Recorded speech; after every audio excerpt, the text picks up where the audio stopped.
여호와의 말씀이니라. 너희를 향한 나의 생각을 내가 아나니 평안이요 재앙이 아니니라. 너희에게 미래와 희망을 주는 것이니라. 너희가 내게 부르짖으며 내게 와서 기도하면 내가 너희들의 기도를 들을 것이요 너희가 온 마음으로 나를 구하면 나를 찾을 것이요 나를 만나리라. 아멘. 네, 앉으시기 바랍니다. 오늘은 귀한 우리 자매님을 모시게 됐습니다. 청년사역자로 이 시대 청년사역자로 부름받은 우리 귀한 자매님을 모시게 됐습니다. 자기소개를 해라니까 소개할 게 없대서 본인이 직접 간증하면서 소개하는 게 또 좋을 것 같습니다. 그리고 여기 헌금 드린 거는 자매님이 성령의 감동에 따라서 또 연기도 해주실 거고요.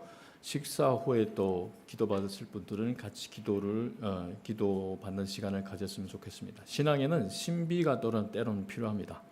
그래서 때로는 우리가 정말 하나님께서 특별히 들어쓰시는 이 자매님을 통해서 하나님의 살아계심이 경험되어지는 여러분이 되시기를 주님 이름으로 축복합니다.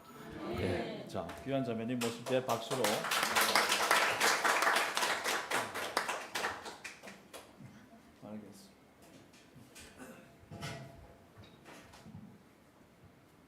할렐루야.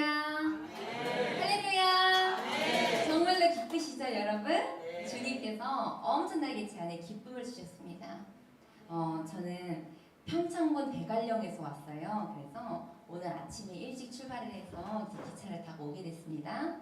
주님께서는 이 온 마음을 다해 사모하면 진짜 기적이 일어나는 거 믿으시나요? 네. 온 마음은 95%, 96%가 아닙니다. 99%도 온 마음 아닙니다. 100%의 간절한 사모함으로 주님 앞에 나갈 때 주님은 정말로 기적을 일으켜 주십니다. 여기 11절 말씀부터 다시 한번 읽어볼까요? 11절 말씀부터 다시 읽어볼게요. 예레미야서. 여호와의 말씀이니라. 너희를 향한 나의 생각을 내가 아나니 평안이요 재앙이 아니니라. 너희에게 미래와 희망을 주는 것이니라. 아멘. 때로는 하나님께서 해주신 일들이 내 예상과 내 생각이랑은 다를 때가 정말로 있습니다. 근데 하나님께서 오죽 답답하셨으면은 너희를 향한 내 생각은 당신 본인이 하신다는 거예요. 평안이지 재앙이 아니라고 하십니다. 너희에게 미래와 희망을 주는 것이니라.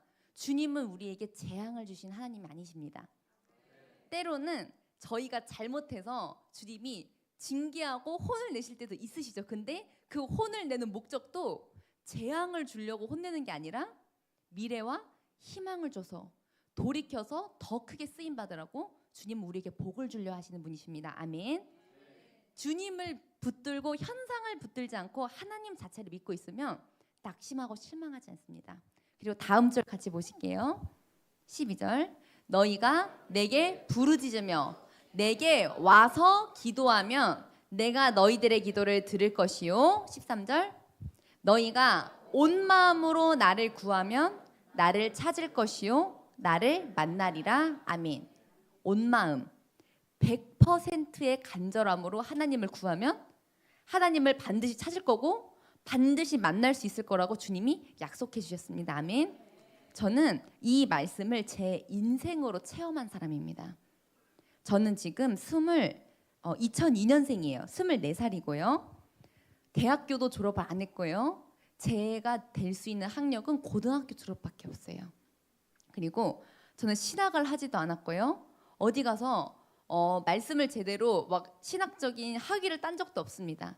그런데 이런 저를 21살, 22살 때부터 주님께서 청년 강사가 되게 해주셨어요. 그래서 미국에도 보내셔서 3개월 동안 5개 주를 돌아다니면서 복음을 전도하게 하셨고요. 거기서도 4번의 부흥 집회를 하게 하셨고요. 그리고 입국하고 나서부터는 본격적으로 3박 4일로 부흥회 다니면서 강사로 서주기 시작하셨어요.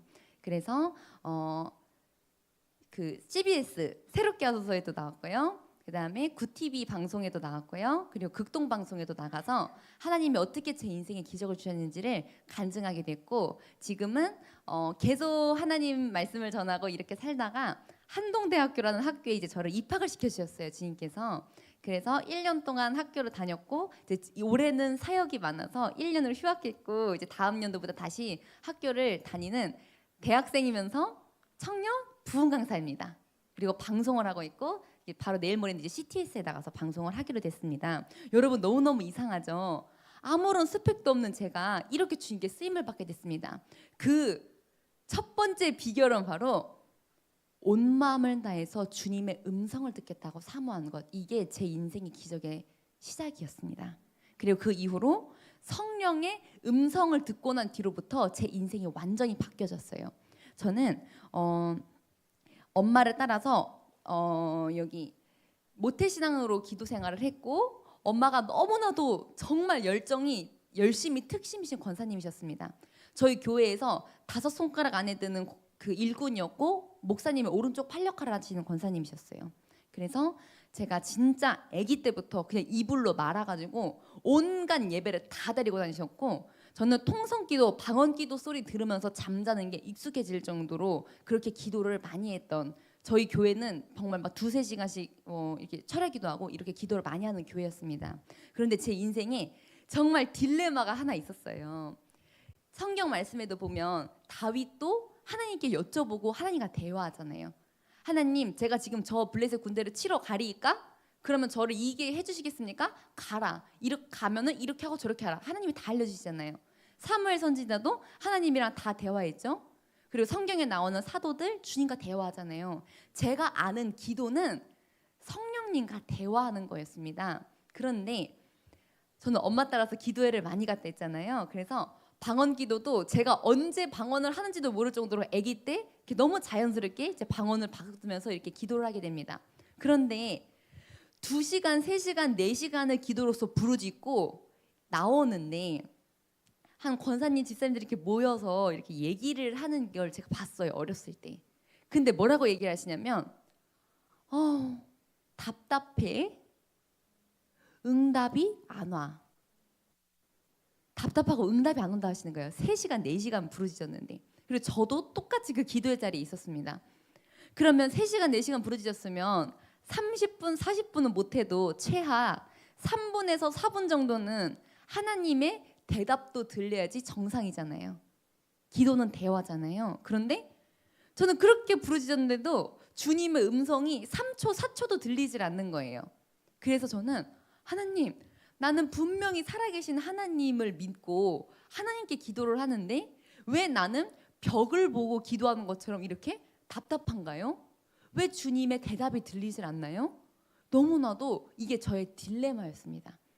그렇게 계속 나는 언제쯤 주님과 대화할 수 있을까 사모하면서 있다가 일이 터지게 됩니다. 그게 바로 제가 고등학교 3학년 때 2020년도였습니다. 저는 엄마 따라서 7살 때 이런 부흥회를 갔어요. 작은 이제 교회에서 부흥회를 하는데 그날 강사님으로 오셨던 분은 성령님의 음성을 이렇게 전해주는 이런 목사님이셨던 것 같아요.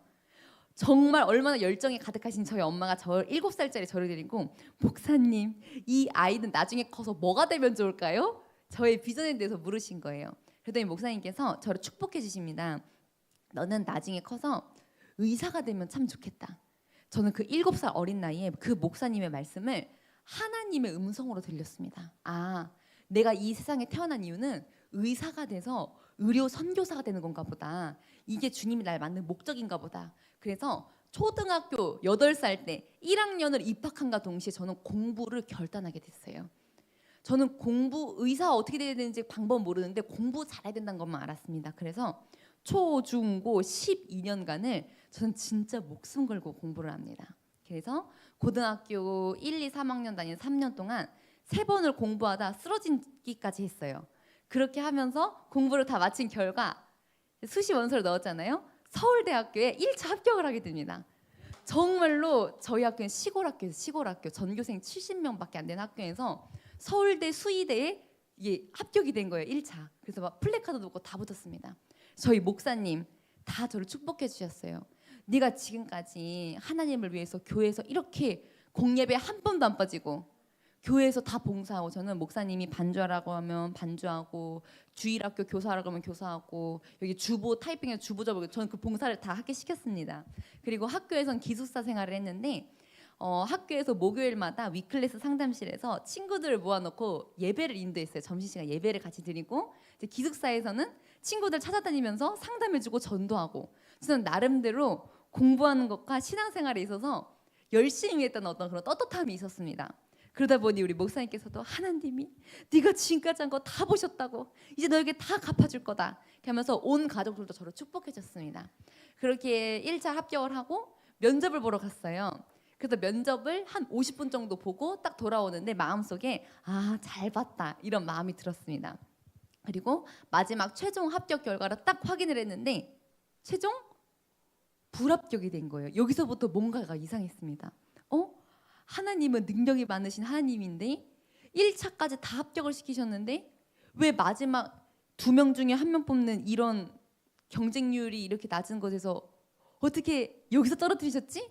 하지만 일단은 합격 결과를 기다려보기로 했어요. 수시 원서를 저는 7개를 썼는데 서울대가 1차 합격된 정도면 다른 인서울권에 있는 학교들 어느 정도는 붙을 수가 있잖아요. 근데 놀라운 기적이 일어났습니다. 담임 선생님이 저를 설득하셨어요. 그래도 안정적인데 넣기만 해도 붙을 수 있는 학교를 한 군데는 넣어야 된다 하시는 거예요.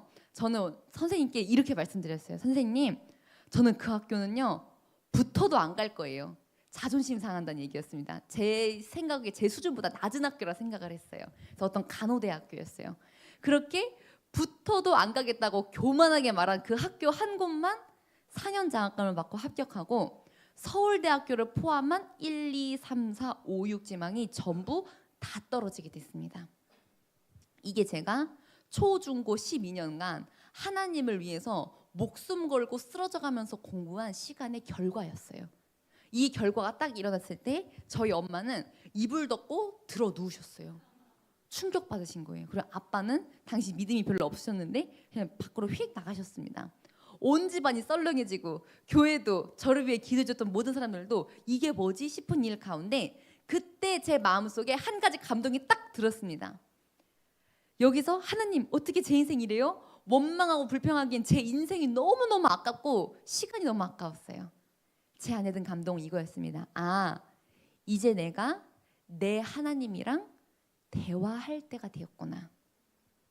내가 진짜 내 하나님께 가서 도대체 내 인생을 향한 뜻이 무엇인지, 나는 앞으로 뭐를 위해 살아야 되는지, 내 인생의 목적이 뭐고 비전이 뭔지, 나는 왜 이렇게 대학을 떨어졌는지, 이 모든 원인과 결과와 앞으로 나아가야 될 이 방향성에 대해서 주님께 직접 내 두 귀로 듣고 응답을 받지 않으면 안 되겠다, 정말 죽을 것 같다는 그런 간절한 사모함이 제 마음에 들어오게 됩니다. 아까 예레미야서 29장에 써 있었잖아요.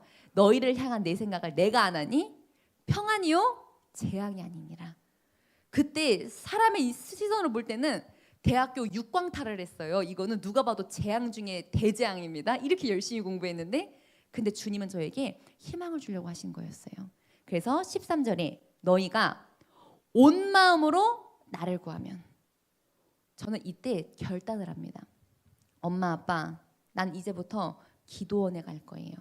저는 기도원이라는 곳을 태어나서 한 번도 가본 적이 없는데 저희 담임 목사님이 굉장히 성령이 뜨거운 분이셔서 저희 교회 성도님들을 데리고 기도원을 몇 번 왔다 갔다 하는 걸 좀 본 적만 있었습니다. 왠지 이 정도 일생일대의 인생의 갈림길 속에서 주님의 응답을 받으려면 그냥 교회에서 하면 안 되고 기도원 정도는 가야지 응답을 받을 수 있을 것 같은 그런 막연한 믿음이 제 안에 있었습니다. 엄마, 이제부터 나는 기도원에 올라가서 2달이 걸리든 3달이 걸리든 하나님 아버지가 직접 내 두 귀에다가 앞으로 내 인생을 향한 뜻이 뭐고 어디를 향해 가야 되는지 이 앞길에 대해서 응답을 받기 전까지는 집에 안 들어올 거예요. 하산하지 않을 거예요. 왜냐하면 제가 1월 달에 제가 졸업을 했어요. 고등학교를. 그러면 3월 달에 대학교 등록해야 되잖아요. 그러니까 그 3월 달 되기 전까지 그 모든 시간을 하나님의 응답받는 데 쓰겠다는 저의 결단이었습니다. 그래서 엄마 아빠 저 기도원 갈 것 좀 알아봐 주세요 했는데 제가 21년도에 졸업을 했어요. 그때가 딱 코로나가 가장 심각할 때였습니다. 일반적인 도서관, 식당도 문을 닫는데 기도원은 다 문을 닫은 거예요. 기도원을 가고 싶어도 기도원을 갈 수 있는 곳이 없었습니다. 그래서 1월 1일 날 집에 와서 한 열흘에서 2주 정도를 그냥 집에서 시간을 보내고 있었어요. 기도원 갈 곳을 찾으면서. 그런데 그때 저희 엄마의 머릿속에 전화번호 하나가 생각이 납니다. 그건 어떤 전화번호였냐면 그때를 기준으로 약 8년 전에 저희 엄마의 여동생인 저희 이모의 교회에서 부흥 집회가 열렸어요. 그때 오시는 강사님이 얼마나 은혜를 많이 끼쳤는지 저희 이모는 8년 전 당시 이혼 직전의 위기에 있었습니다. 이모부가 이혼을 요구하는 사유는 하나였는데 새벽 기도 가는 거, 제사 안 지내는 거 이거 두 개였습니다. 너무 교회 가는 걸 싫어하는 이모가 하도 교회를 가니까 이제 이혼 서류를 다 뽑아다가 다 갖다 놓고 도장만 찍으라고 하는 거예요. 빨리 도장 찍어. 그랬더니 이모가 이럽니다. 일단 우리 교회 부흥회니까 새벽 기도 갔다 와서 도장을 찍겠다라고 말하고 새벽 기도를 일단 나가신 거예요. 나가서 딱 앉아 있는데 그때 오신 강사님이 저희 이모를 전혀 모르시는데 앞에서 설교하다가 계속 부르십니다. 누구누구 어머니 하나님께서 결단하시랍니다 하고 설교하시고 또 부르세요. 누구 어머니 결단하시랍니다. 누구 어머니 결단하시랍니다. 그래서 저희 이모는 이렇게 해석했대요. 아, 하나님께서 이제 나에게 이혼을 결단하라고 하시는구나. 그래, 이제 돌아가서 도장을 찍으면 되겠구나 라고 생각을 하고 있는데 마지막 이 집회가 마칠 때쯤에 그 강사님께서 이렇게 성령의 음성을 대언해 주셨어요. 딸아, 네 남편도 내가 사랑하는 내 아들이다. 그리고 네 남편은 네가 이미 11조를 얼마 하는지 알고 있다. 남편이 그렇게 교회 가는 걸 싫어하니까 헌금할 때 이렇게 숨겼다 저렇게 숨겼다 얼마나 몰래 헌금을 하셨겠어요? 근데 네 남편은 이미 네가 11조 하는 걸 알고 있다. 그러니 그는 이미 너의 동역자다. 이렇게 알려주신 거예요. 그렇게 원수라고 생각했던 남편을 주님이 사랑하신다는 그 말씀 한마디를 듣고 이모는 완전히 남편을 섬기는 삶으로 180도 달라지게 됩니다. 그래서 그 이후 그 결과 지금은 그렇게 교회 때문에 이혼하자고 하던 이모가 하나님 일한다고 하니까 다 돈을 대주겠다는 이런 모습으로까지 주님이 변화시켜 주시는 열매를 얻게 되었어요. 그래서 저희 이모는 그 부흥회 3일짜리 부흥회가 인생을 바꿔놓은 거였습니다. 그래서 너무 감사해서 3일 딱 방문하셨던 그 부흥 강사님의 전화번호를 받아다가 8년 동안 매일매일 하루도 빠짐없이 중보기도를 하고 있었대요. 그런데 그때 저희 이모의 언니인 저희 엄마가 생각난 거예요. 저희 엄마가 인생이 많이 힘들으셨거든요. 언니, 이 강사님은 성령님의 음성을 대언해 주는 분이셔. 살면서 힘든 일 있을 때 꼭 전화해봐. 그래서 그 전화번호를 딱 줬는데 8년 동안 엄마는 그 전화번호를 잊어버리고 있었습니다. 그런데 그렇게 사랑하는 이 딸이 대학교를 전부 다 떨어지게 되니까 그제서야 그 전화번호가 떠오르게 된 거예요. 지푸라기 잡는 심정으로 그 강사님에게 전화를 겁니다. 여보세요? 강사님이시죠? 네. 저희 딸이요. 이번에 대학에서 떨어졌어요. 왜 떨어진 건가요? 이렇게 물어보십니다. 그때 강사님이 짧게 기도를 하시더니 이렇게 말씀하세요. 그 딸은요. 믿음이 별로 없네요. 하나님께 더 가까이 나아가야 됩니다. 저희 엄마 이랬어요. 아니요. 저희 딸은요. 믿음이 좋아요. 믿음이 좋은지 안 좋은지 누구 하실까요? 하나님이 하세요. 저는 공예배 한 번도 안 빠졌고요. 이런 봉사 다 했습니다. 충성 다 했어요. 근데 믿음이 좋은지 안 좋은지는 주님이 아시는 겁니다. 그러니까 엄마가 이렇게 대화가 안 된다고 생각하셨는지 딸을 직접 바꿔달라 하십니다. 딱 전화를 받았어요. 50대 여자분의 목소리셨습니다.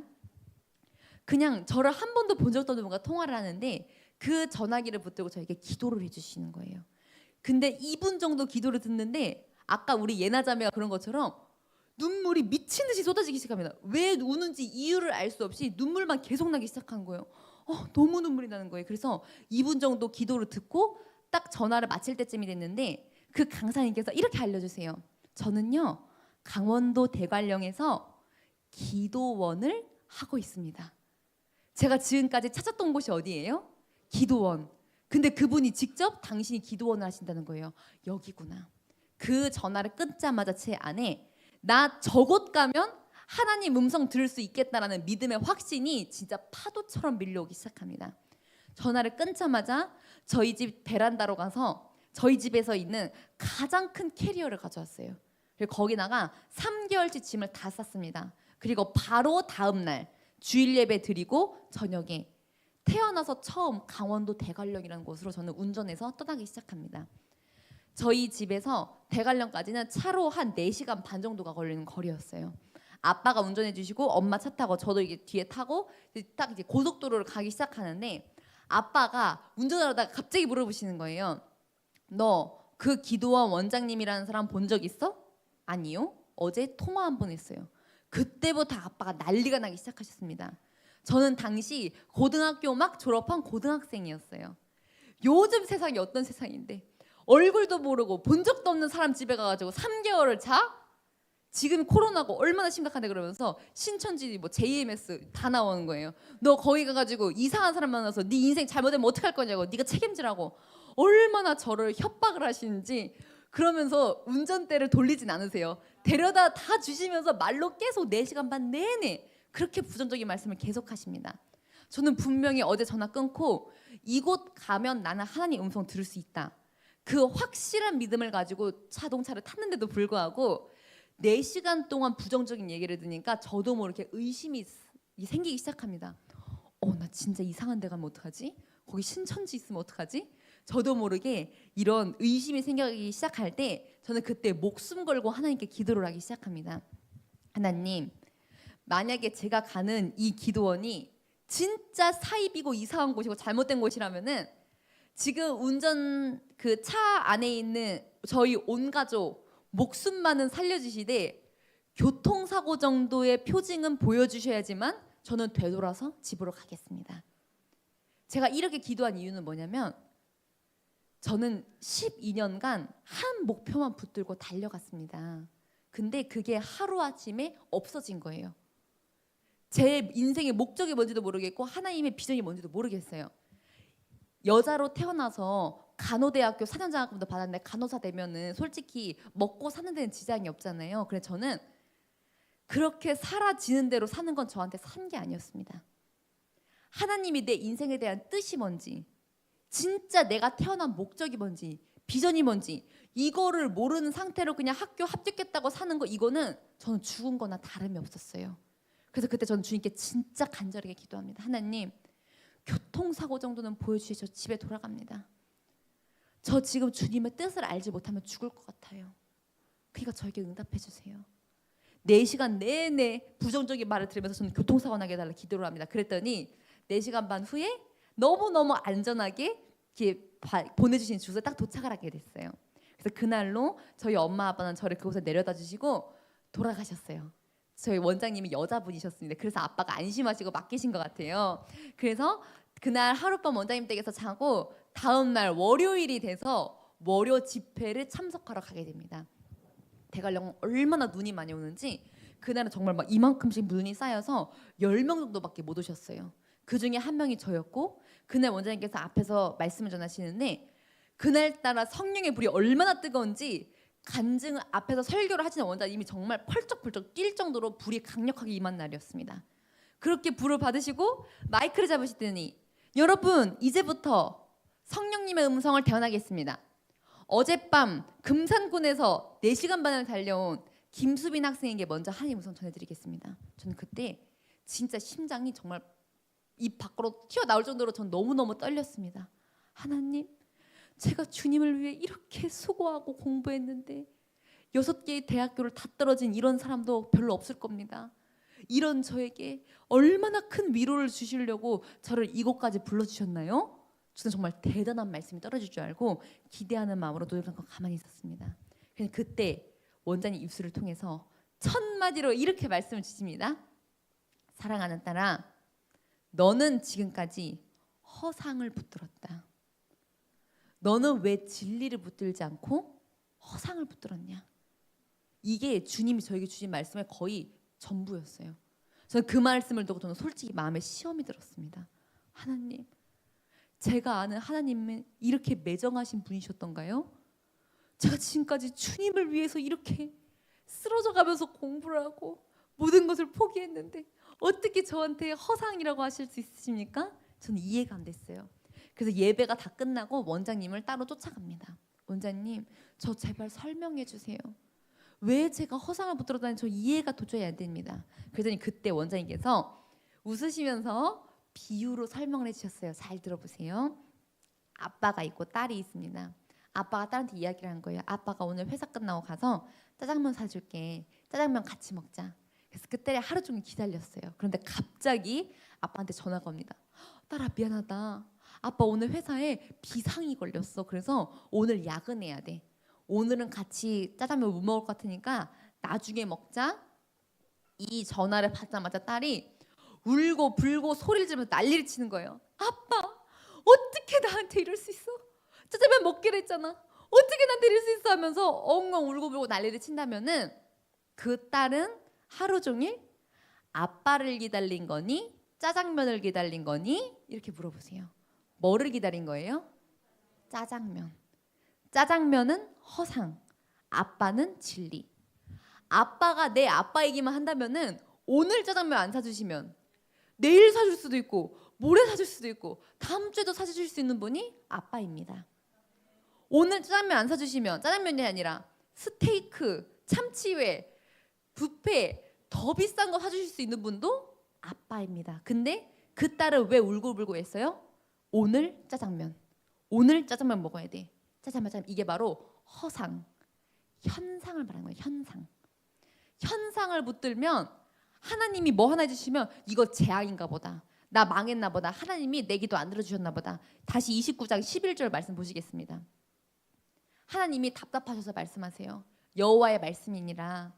너희를 향한 나의 생각을 내가 하나니 평안이요 재앙이 아니니라. 너희에게 미래와 희망을 주는 것이니라. 왜 재앙이라 생각할까요? 현상 붙들기 때문에 짜장면만 생각하는 거예요. 허상을 붙들게 되면 주님을 원망하고 절망하게 됩니다.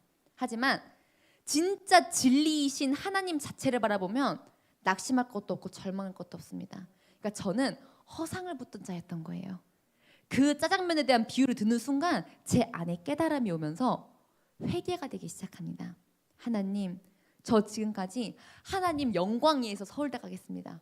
하나님 영광 위에서 의사 되겠습니다. 전 지금까지 그렇게 말하면서 기도를 했어요. 그런데 한 고등학교를 들어가면서부터 경쟁 사회 속에 제가 던져지기 시작한 거예요.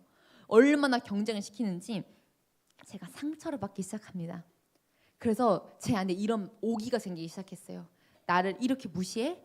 나를 이렇게 상처 줬어? 그래 내가 보여 죽어야 말 거야. 일단은 서울대부터 붙고 보자.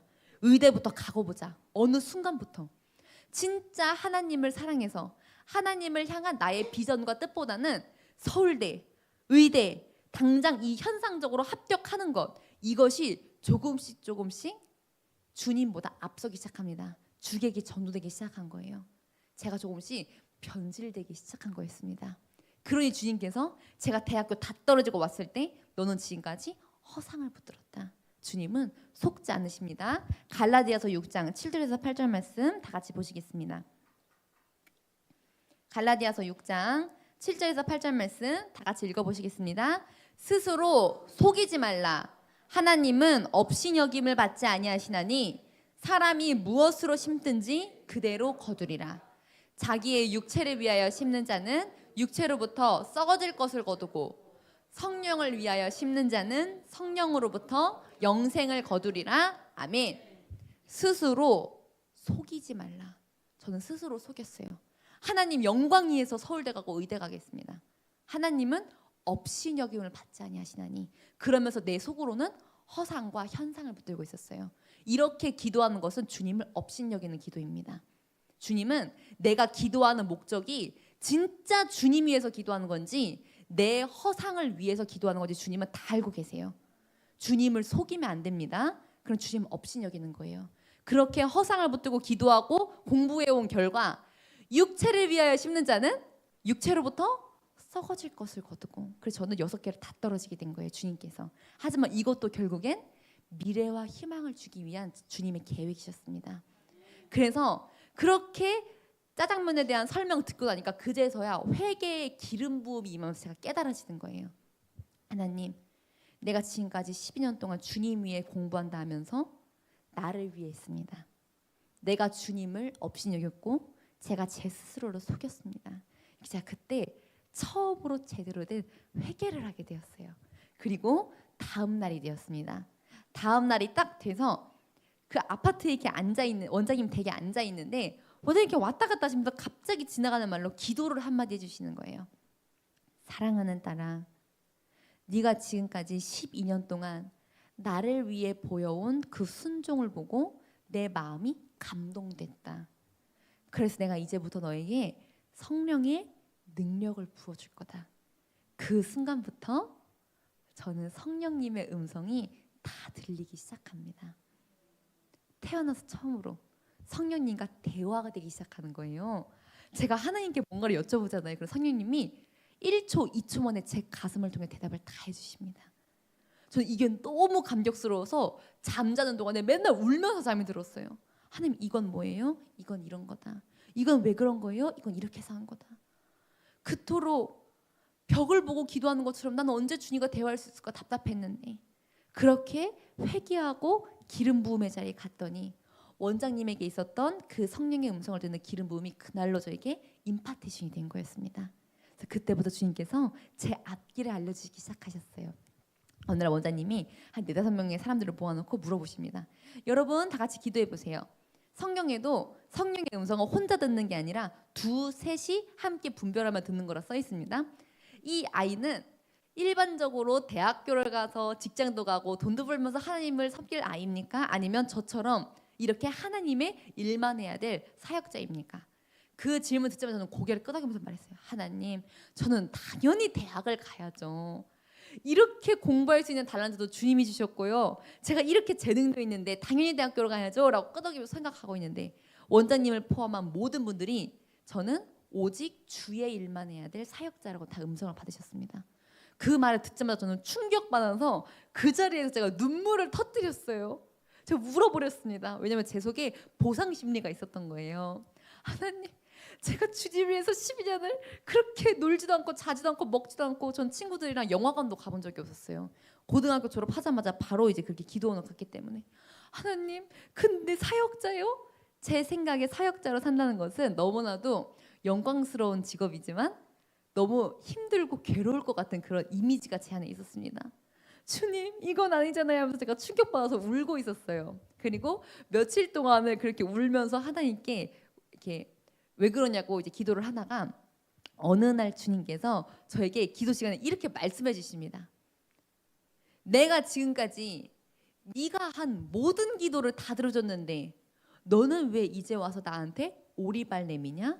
이렇게 물어보세요. 오리발이요? 제가 무슨 오리발 내밀었지? 그 순간 주님께서 제가 7살 무렵부터 고등학교 20살이 되기까지 그동안 그렇게 철야 기도에 맨날 나가서 저는 맨 앞자리가 제 자리였어요. 그래서 맨날 이렇게 펑펑 울면서 기도했던 모든 모습이 마치 하늘에서 동영상으로 찍은 것처럼 제 머릿속에 파노라마로 지나갑니다. 저는 그때 처음 알았어요. 저는 단 한 번도 하나님, 저 서울대학교 꼭 최종 합격하게 해주세요 라는 기도를 저는 한 번도 한 적이 없었어요. 그러면 맨날 그 교회 가서 무슨 기도를 했냐? 하나님, 제발 저를 써주세요. 제발 저를 써주세요. 하나님, 제발 저를 보내주세요. 저를 써주세요. 다른 사람들 가지 않는 곳에 나를 먼저 보내주세요. 저를 써주세요. 저를 보내주세요. 이 기도가 제가 그렇게 울면서 한 거의 그 기도의 대부분이었습니다. 그러니까 주님께서 그러시는 거예요. 내가 지금까지 네가 한 모든 기도를 다 들어줬는데 너는 왜 이제 와서 왜 내 인생 내 맘대로 되는 게 하나도 없냐 하면서 왜 오리발 내미냐. 그때 저는 깨닫게 됩니다. 아, 내가 이렇게 12년간 공부하고 대학교 6개 다 떨어진 게 주님이 나를 쓰시려고 하는 계획이구나. 그게 그제서야 제가 인정이 되기 시작했어요. 그리고 그곳에서 살면서 하나님께서 기름 부음을 부어주셨잖아요. 그러다 보니 저를 향해 주시는 음성도 듣고 다른 분들을 향해 입을 열면 그분을 향한 음성을 주님이 전해주게 하기 시작하셨어요. 그곳에는 목사님들도 많이, 그곳이 라마나요 영성원이에요. 그 라마나요 영성원에는 목사님 사모님들도 많이 오시고 평신도들도 많이 오세요. 목회의 미음자도 모르는 고등학생인 저에게 목사님들께서 물어보시는 거예요. 우리 교회에 이런 문제가 있습니다. 어떻게 하면 좋을까요? 제가 어떻게 알 길이 있겠습니까? 그런데 저는 이제 원장님의 질서 아래에서 이제 이렇게 하나님 음성을 전하도록 훈련시켜 주셨어요. 그러면 아무것도 모르는 고등학생인 제가 그 교회에 대해서 어떻게 해나가야 되는지, 어떻게 해야 되는지 이런 말씀 다 주시기 시작하십니다. 정말로 낙심하고 갈 바를 모르는 분이 오셔서 한마디 성령의 음성을 통해서 진짜 살아나고 회복되고 갈 길을 깨닫는 이런 것들을 제가 몇 주 동안, 거의 한 달 동안 체험을 하게 됐습니다.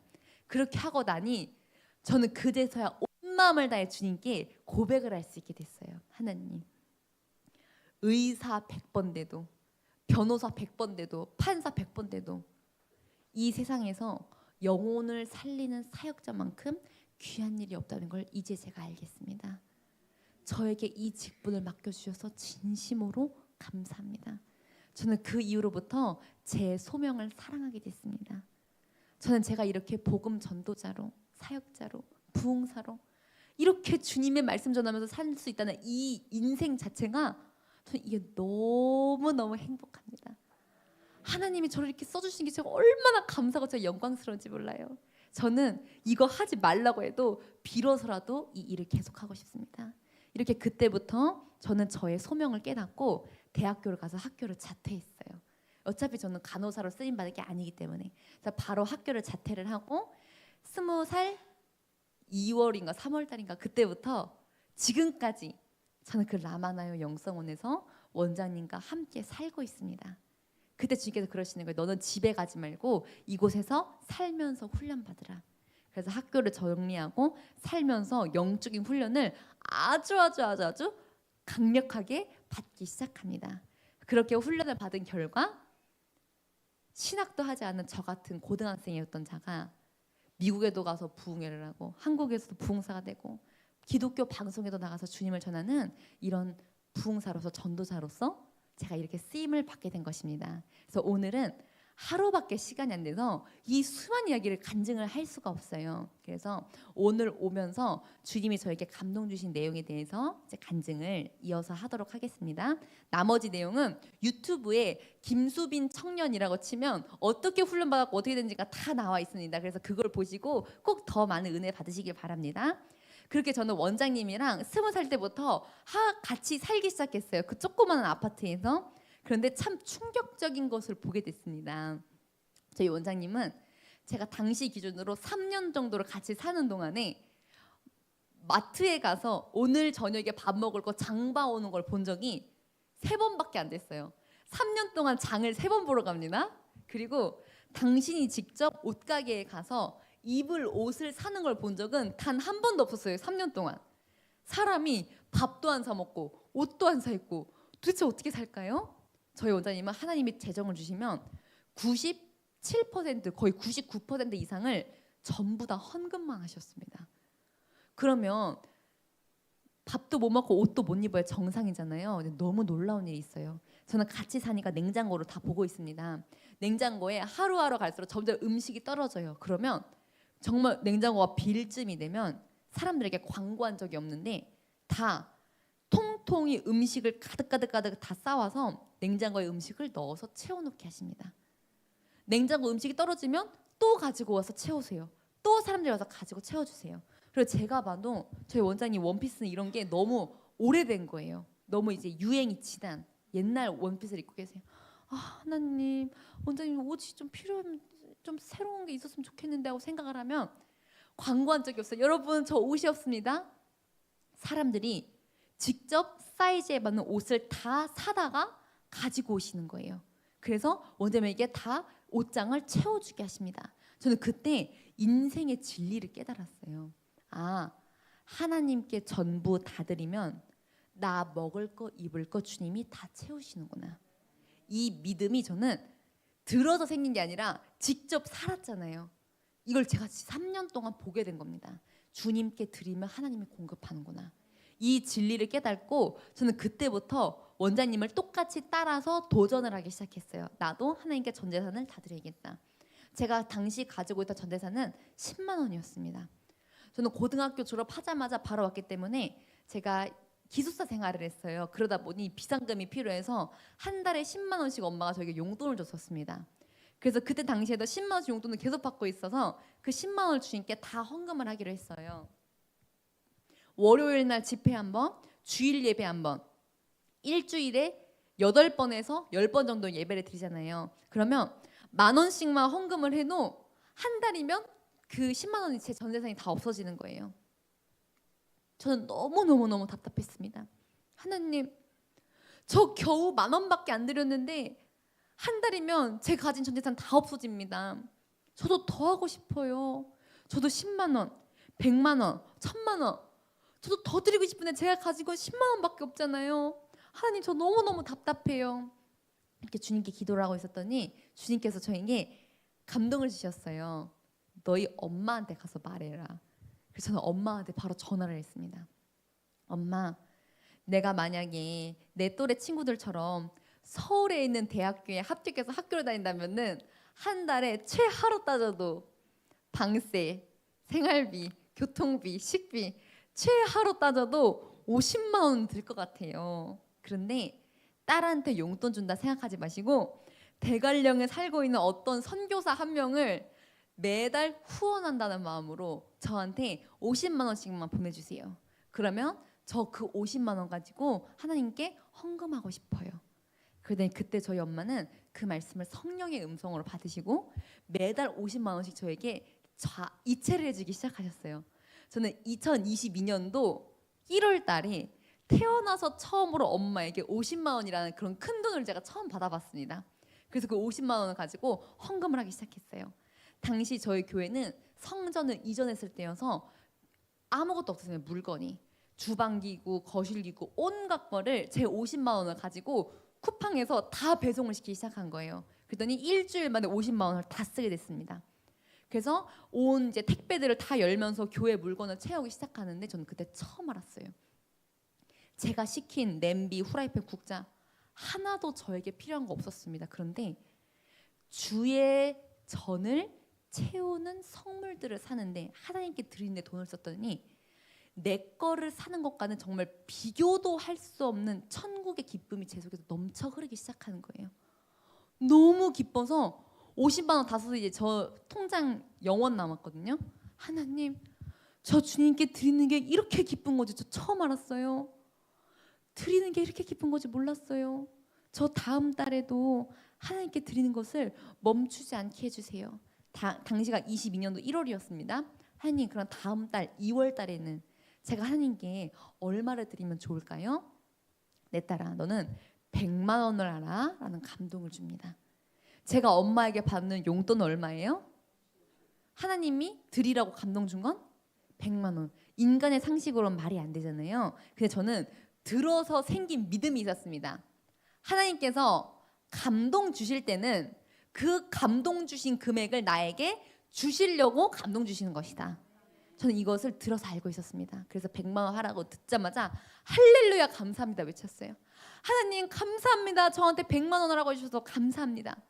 100만 원 하라고 하신 것은 100만 원을 저에게 주시려고 이 감동 주신 것이죠. 제가 반드시 100만 원 꼭 드릴 테니까 저한테 100만 원 꼭 주세요. 꼭 드릴 테니 꼭 주세요. 이렇게 기도를 하기 시작합니다. 그렇게 2월 1일이 됐어요. 그 해 2월 1일이 설날이었습니다. 그래서 맨날 대관령에 있다가 오랜만에 저희 본가에 친할머니 댁을 갔어요. 갔는데 가족들이 저를 볼 때마다 돈을 주시기 시작하시는 거예요.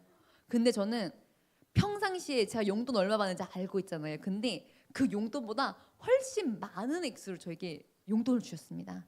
그렇게 일주일간 집에서 있다가 왔더니 110만 원이라는 돈이 저에게 딱 들어오게 됐어요. 그래서 그 110만 원을 2월 달 부흥 집회 3일 동안 또 부흥 집회 하는데 그때 다 올려드리기 시작합니다.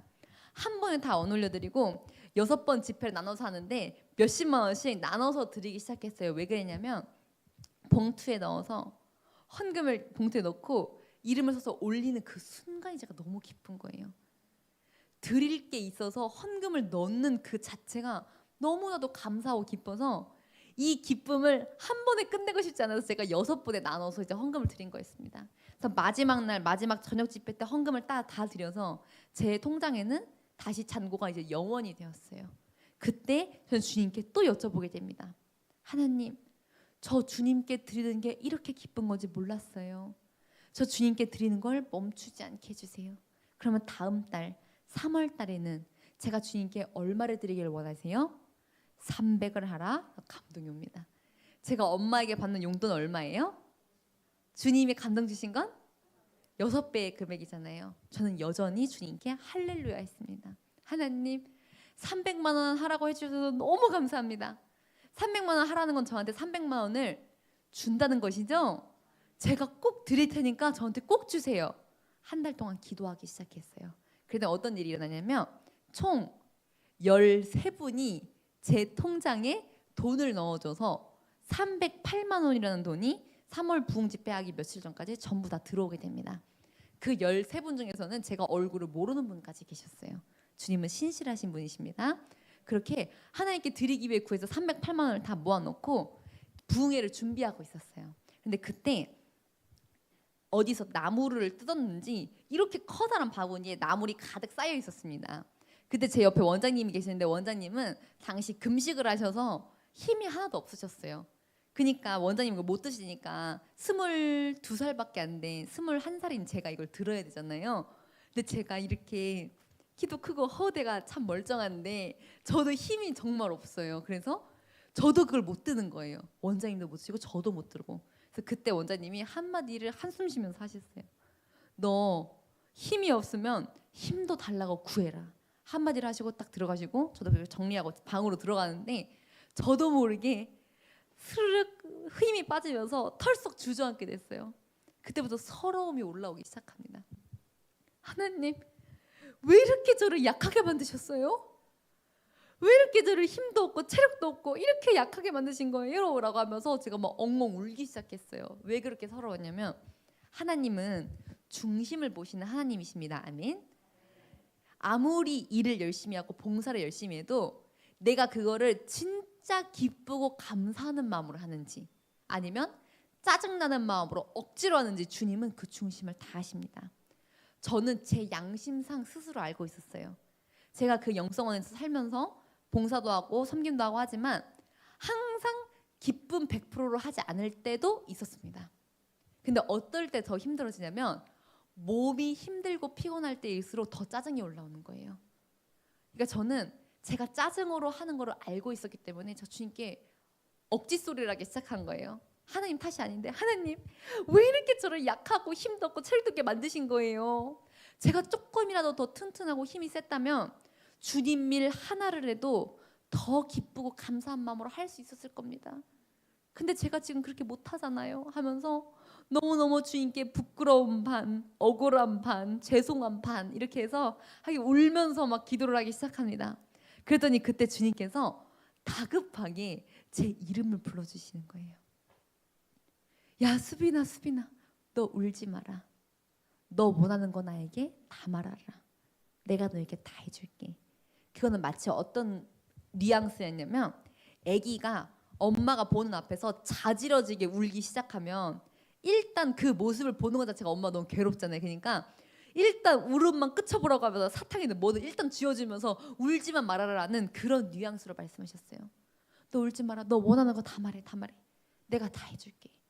그 말을 듣자마자 저도 모르게 반사적으로 하나님께 이런 고백이 나가기 시작합니다. 하나님 제가 이 라마나요스에 와서 은혜를 너무 많이 받은 거 주님도 아시죠? 그런데 지금 우리 교회가 건축 중입니다. 당시 저희가 건축 중이어서 비닐하우스 임시 성전에서 예배를 드리고 있을 때였습니다. 하나님 제가 이렇게 이 교회에서 은혜를 많이 받았는데 저 건축 헌금 좀 한번 제대로 하게 해주세요. 이게 제 소원이에요. 건축 헌금을 제대로 한다. 이 제대로라는 것은 지금까지 한 100만 원, 300만 원 이런 단위 말고 제대로 된 액수의 큰 건축 헌금, 그런 건축 헌금을 저에게 할 수 있는 기회를 달라고, 그 능력을 달라고 제가 주님께 구한 것이었습니다. 그랬더니 주님께서 그러세요. 너 얼마 하고 싶냐? 너 원하는 대로 나에게 다 말하라. 내가 다 해줄게. 금도 내 것이요 은도 내 것이요 세상의 모든 돈이 당신 것이신 하나님께서 원하는 대로 액수를 부르라 하십니다. 이거는 마치 백지수표랑 똑같은 거잖아요. 그러면 당연히 주님 저 주님 영광 위해서 100억이요 1000억이요 이렇게 말씀드려야 되는 게 당연한데 제가 도저히 믿음이 없었습니다. 100억 1000억을 말씀드려서 받을 수 있을 것 같은 이 믿음이 없는 거예요. 하나님 죄송합니다. 너무 부끄러웠어요. 주님이 구하라고 하는데도 제가 믿음이 없어서 그렇게 말씀을 못 드립니다. 너무 죄송해요. 너무 부끄러워요. 지금은 이게 제 믿음의 수준이에요. 라고 하면서 말씀드렸어요. 하나님, 저 5억 원 하고 싶어요. 5억 원. 5억 원을 저에게 주세요. 그럼 이 5억 원으로 주님의 교회를 건축하는데 제가 하나님께 드리겠습니다. 그랬더니 주님께서 이렇게 알려주세요.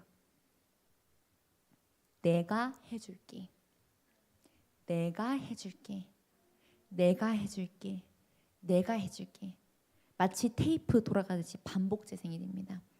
제가 어디 가서 5억을 만들었다가 갖다 드린다는 게 아니라 당신이 제가 헌금할 수 있도록 해주시겠다는 거예요. 역대상에는 이렇게 써 있습니다. 우리가 주님께 드린 것은 주님께 받은 것을 그냥 돌려드렸을 뿐입니다. 우리가 주님께 드릴 수 있는 건 아무것도 없습니다. 하나님께 받지 아니하고는 할 수 있는 게 없어요. 그러니 못할 것 같은데 안 될 것 같은데 이것도 믿음이 없는 생각입니다. 결국 주님께 할 수 있는 능력을 주시는 것도 주님이 주시는 겁니다. 제가 혹시라도 의심할까 봐 두려워할까 봐 주님께서 1시간 동안 기도하는 내내 내가 해줄게. 내가 해줄게. 내가 해줄게. 저에게 끊임없이 약속을 해주십니다. 제가 5억 원이라는 금액을 주님께 드리겠다고 말씀드린 거는 5억 원의 액수를 몰라서가 아닙니다. 5억 원은 한 달에 100만 원씩 50년을 해야지 5억 원이 됩니다. 약 50년. 정말 큰 돈이죠. 어마어마하게 큰 돈이죠. 저는 100만 원은커녕 10만 원도 제 통장에 없는 상태였습니다. 이런 저에게 주님께서 약속해 주셨어요. 그래서 바로 다음 날 부흥회가 시작이 되었습니다. 3일 부흥회. 그때는 저를 잘 모르시는 남자 부흥 강사 목사님이 오셨어요. 그래서 그때 그 목사님이 이제 오시면서 제가 이제 헌금 봉투를 썼습니다. 한 달 동안 모은 308만 원, 300만 원이 8만 원 모았잖아요. 그 봉투에 넣고 기도 제목을 썼어요. 저는 알바도 하지 않는 백수 청년입니다. 왜냐면 당시 저는 하는 거라고는 진짜 영성원에 살면서 예배드리고 봉사하고 이거밖에 한 게 없었어요. 이런 백수 청년에게 300만 원 헌금하라고 하셔서 한 달 동안 구했더니 308만 원을 주셨습니다. 이 308만 원을 주님께 드리오니 저에게 5억 원을 주세요. 이 5억 원으로 하나님의 교회 건축하는데 헌금을 드리겠습니다. 라고 비닐하우스 교회에서 부흥회를 할 때 하나님께 헌금을 올려드립니다. 그때 저는 얼마나 마음이 떨려서 집중이 안 되는지 목사님이 저를 혼내실 것 같은 거예요. 너는 무슨 돈도 안 버는 백수 청년이 5억 원을 한다고 여기다 장난을 써놨냐? 이렇게 저를 혼내실까 봐 목사님 저 혼내면 나 뭐라고 대답하지? 이거 생각하느라고 예배에 집중이 안 됐었어요. 그런데 예배가 다 마치고 헌금 시간이 있습니다. 하나하나 봉투를 보면서 기도 제목 읽어주시고 제 봉투 차례가 됐어요. 다 그걸 읽으시더니 목사님께서 이렇게 선포하십니다. 단에서 목사님이 선포하는 말씀은 하나님의 음성입니다. 이렇게 알려주시는 거예요. 이 학생은 이 5억 원을 반드시 하게 될 겁니다. 그리고 이 학생은 이미 물질의 우상이 깨졌기 때문에 하나님께서 5억 원이 아니라 50억도 500억도 5천억도 그 이상의 금액도 이 아이에게 맡기실 겁니다. 이렇게 주님께서 선포를 해주셨어요. 강대상에서. 목사님 통해 선포해 주십니다. 그렇게 오전 예배가 끝나고 반나절이 지나서 저녁 예배가 시작이 되었어요. 그래서 찬양하고 말씀 듣고 기도하고 다 끝나고 마지막으로 헌금 시간이 됐습니다. 그때 봉투 하나가 올라왔어요. 그 봉투는 당시 저처럼 백수 30대 초반 여자 청년이 올린 헌금이었습니다. 김수빈 청년의 헌금에 동참하겠습니다. 300만 원을 헌금합니다. 그때 목사님이 단에서 그러셨어요. 아 수빈아, 하나님이 네 기도에 응답을 빨리 하시는구나. 너 이제 4억 9천 7백만 원 남았다. 이제 이렇게 하시는 거예요. 그리고 그 300만 원 헌금이 끝나고 한 장, 두 장, 몇 장 지나더니 또 한 헌금이 올라왔어요. 그 헌금은 당시 저랑 동갑이었던 21살 여자 대학생 제 친구가 올린 헌금이었습니다. 그 아이는 강원도에서 대학교를 다니는데 본인도 생활비가 부족해서 PC방에서 알바를 하는 여자 청년이었어요. 그 21살 아이가 썼어요. 김수빈 청년의 헌금에 동참하겠습니다. 1억 원을 작정합니다. 그때 강사님 그러셨어요. 아이고 수빈아, 너 하나님 기도 응답 빨리 주신다. 너 이제 3억 9,700만 원 남았다. 이제 그러시는 거예요. 그 아이도 저도 장난하는 게 아니었어요. 그 친구는 자기도 PC방에서 알바하는데 1억 원이 있어서 1억 원을 하겠습니까? 그 친구는 믿음이 있었던 거예요. 그래서 주님이 준 감동에 순종을 한 거였습니다. 당시 그 자리에는 제 친구의 엄마 권사님, 아빠 장로님이 함께 계셨어요. 나중에 장로님이 그렇게 말씀하십니다. 어떤 사람이 김수빈 청년에게 1억을 헌금해 준다고 해서 들어봤더니 그게 당신 딸이신 거예요. 그래서 정말 장로님이 이렇게 생각하셨대요. 와, 제가 철이 없어서 너무 없구나. 쟤는 1억 원이 무슨 돈인지 알고 쓴 건가? 1억 원은 한 달에 100만 원씩 약 10년을 모아야지 1억 원이 됩니다. 그 장로님의 직업은 농부셨어요. 농사 지으시는 분이 순수익으로 1억 원을 낸다는 거는 이건 정말 힘든 일이잖아요. 그러니까 정말 철이 없다 생각하셨대요. 그런데 나중에 하나님께서 장로님에게 회개의 기름 부음을 부어주셨습니다. 나는 21살 때 1억 원이 아니라 1,000만 원도 하나님께 드려보겠다고 작정해 본 적 없었는데 내 딸이 나보다 믿음이 훨씬 크구나. 그래서 그걸 회개하시고 농부가 본업이신 장로님이 당신이 가지고 있는 땅 중에 제일 좋은 땅을 매각하셨어요. 그것도 주님의 은혜로 부동산 중개도 없이 직접 찾아오게 하셔서 복비도 없이 그 땅을 팔게 해주십니다. 그래서 그 땅을 사러 온 분이 처음에 그러셨대요.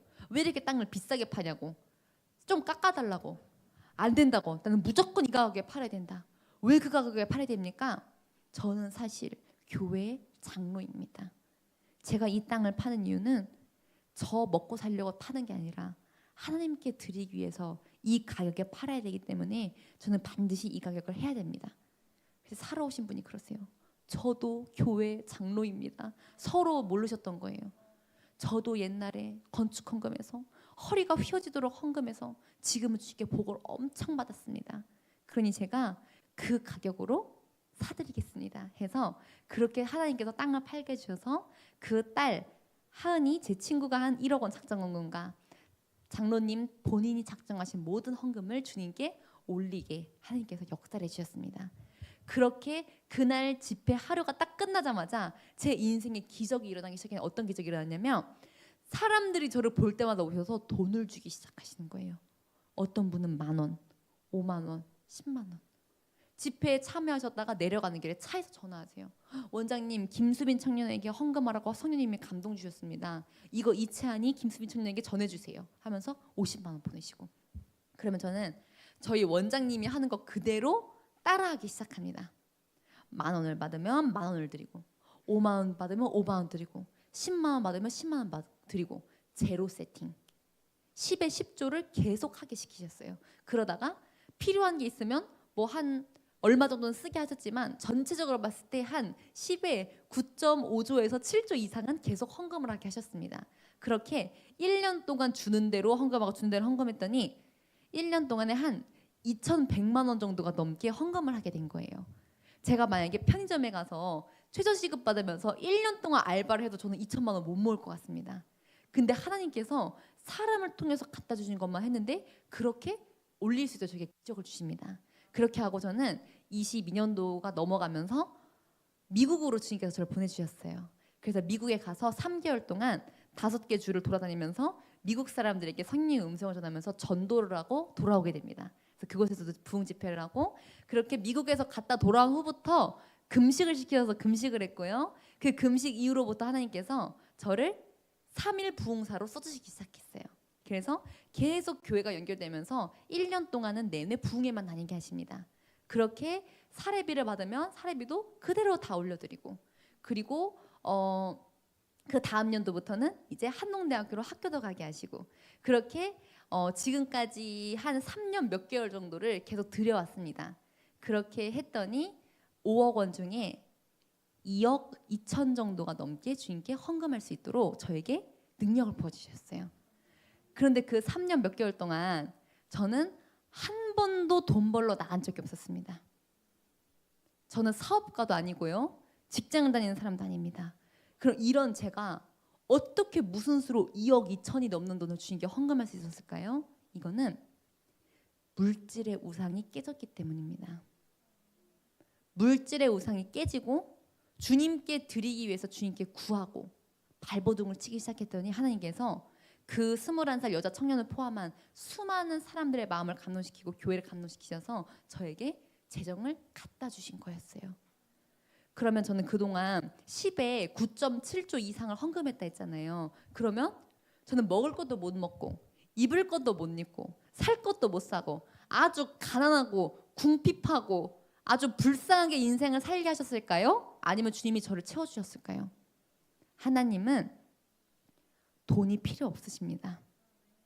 근데 주님께서 저희에게 헌금에 대해서 알려주셨잖아요. 그 이유는 저희에게 복을 주시기 위함입니다. 왜냐하면 심지 않으면 거둘 수 없습니다. 아무리 주님이 주시고 싶어 하셔도 내가 심지를 않고 씨앗을 뿌리지를 않는데 어떻게 주님께서 주실 수 있으시겠습니까? 그리고 그 심을 수 있는 씨앗도 내가 만들어서 심는 게 아닙니다. 고린도후서 9장에는 뭐라 써 있냐면 심을 씨앗과 먹을 양식을 주시는 이가 너희 심을 것을 풍성하게 하사 너희 의의 열매를 많게 하시리니. 심을 씨앗도 누가 주시는 걸까요? 하나님이 주시는 거예요. 저는 2억 2천을 어디서 만들어다 제가 헌금하겠습니까? 주님이 사람을 통해 저에게 갖다 주셨습니다. 결국 제가 한 거는 하나님께 구했고 주시면 주시는 대로 드리는 걸 순종했더니 주님께서 이 모든 것을 저에게 다 해주신 거예요. 저는 결국 돌려드린 것밖에 한 것이 없었습니다. 네, 이렇게 돌려드리며 심었더니 주님께서 제 인생에 너무너무 큰 일들을 행하여 주셨어요. 저는 작년도부터 제가 24학번이에요. 원래 제 나이로는 21학번이어야 정상인데 제가 사역을 하느라고 대학교를 안 다니고 계속 훈련받고 사역만 했고 작년에 학교를 1학년으로 입학을 하게 됐습니다. 그 입학을 딱 하는데 처음에 뭐 성적 뭐 어떤 이런 걸로 1년치는 장학금을 받는 걸로 하고 학교를 입학하게 됐어요. 그래서 가서 처음으로 학교 입학 준비를 하느라 맨날 대관령에 있다가 집에서 한 일주일 정도를 보내게 됩니다. 그렇게 하고 3월 1일이 돼서 학교 기숙사에 딱 들어가게 되었어요.